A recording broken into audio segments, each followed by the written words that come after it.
there. Some people suggesting that this is likely to change, but let's hear your quick thoughts on this. What do you think is going on?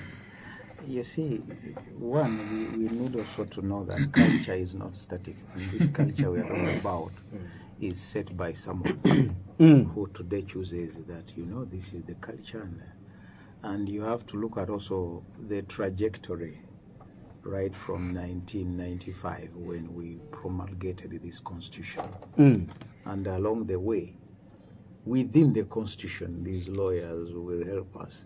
The culture has been changing through amending and also making sure that some provisions are whatever along the way, the culture of also the respect of the rule of law. So I'm not so much into that, there has been this culture, a precedent has been set, precedents can be set, precedents can be removed. So for that one, let's wait for that, whatever. Then we need also to look at the confusion that is being created. And to me, which is also deliberate. That, for example, I would have expected the national resistance movement, which has the majority, to take lead in this and guide its members. Now you hear Patriotic, what? PLO, Patriotic League. Patriotic League Uganda. Also endorsing and disendorsing.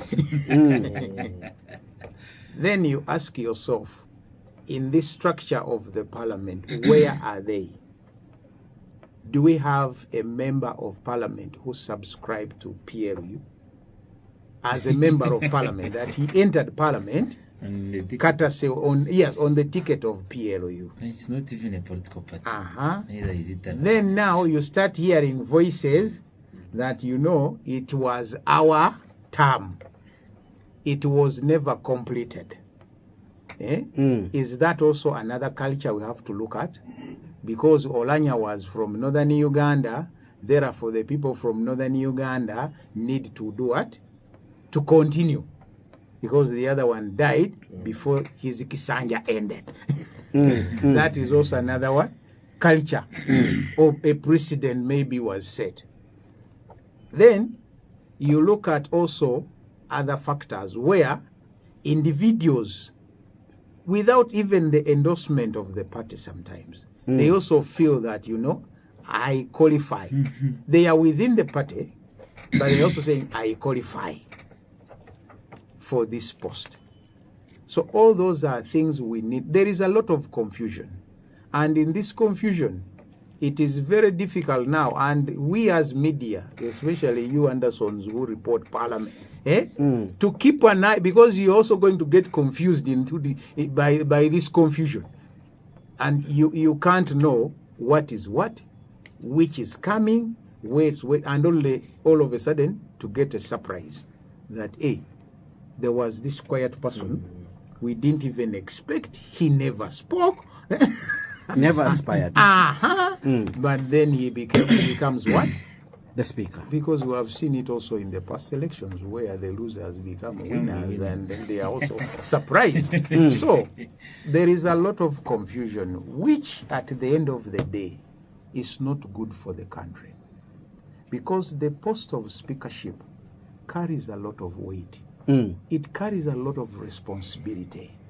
But if you are to bring in people who are also going to undermine the institution itself, we talked about the last parliament. Some 2 years I was doing research about the same institution. But I was surprised to go to the library where I expected that information that is before parliament, and these are reports, that they are supposed to be in the library and they can be accessed provided you follow the what? The procedure. But I was told that some of the reports you have to go to the speaker directly and ask for them.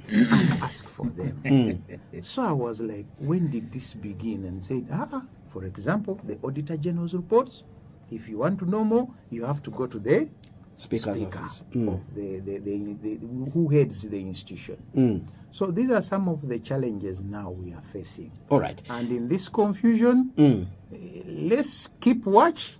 Parliamentary watch is here, and we just expect whatever comes out of that confusion, and then now we start thinking of how do we manage the outcomes of the confusion. All right.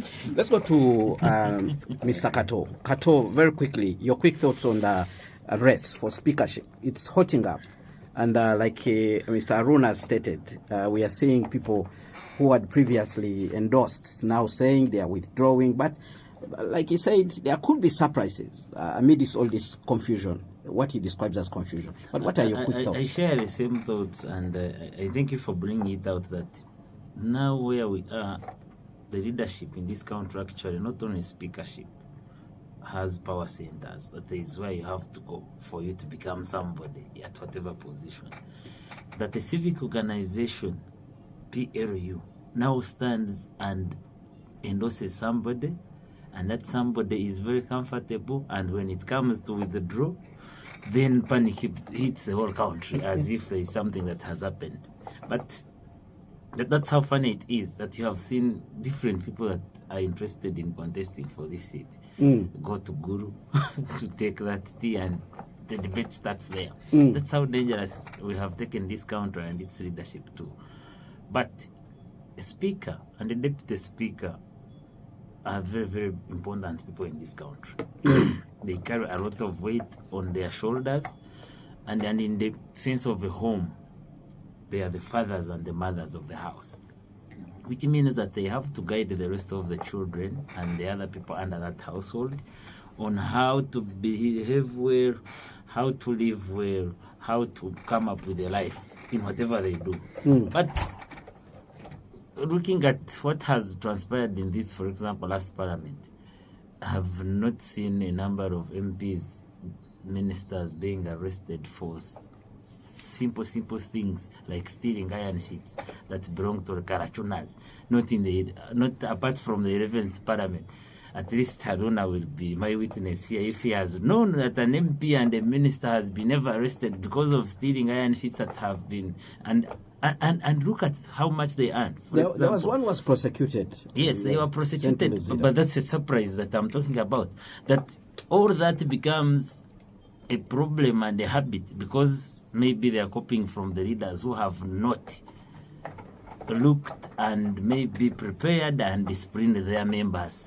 Like a father fails to prevail and control the family, then that's when you will have people, young children, start to misbehave and even slap visitors when they come. This is what I'm talking about. The surprise that we shall have in this election, and it might even go beyond having somebody come into the leadership as a speaker and a deputy speaker. But we might see the first speaker being prosecuted for issues related to corruption.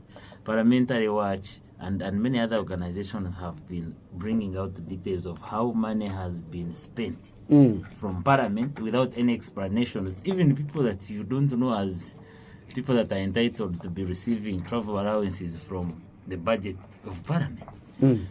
But all that starts with the misbehavior of people that as we look at Parliament now, it is not independent, but they have to get orders from somebody.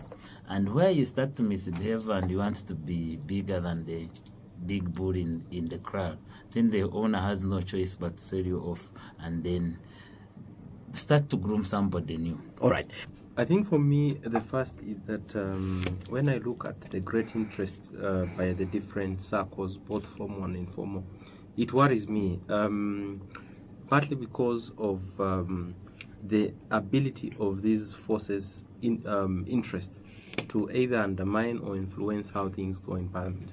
And many times it is towards the interest of these circles. And so it becomes a give and take or a trade-off. That you have a speaker who, because of he or she received support from a different circle, then they have to, tweak some of the happenings, some of the decisions, some of the resources towards those group of people. But in terms of the speaker position, I agree again with what Kato says. I think we are likely to see for the first time a speaker who will be arrested on matters corruption. I think that's a Are you sure? That's a red herring. That's a projection. That's a I'm making. projection. Yeah. Okay. And it's also my prayer. All right. Yes. Your prayer and It's wish. my My wish prayer and wish and prayer. that happens. But also, I think that the kind of speaker that the 12th Parliament is likely to have, I think it's not among the front runners as we see today. My projection and my anticipation is that we are likely to have a speaker of the 12th Parliament who is not among those that have so far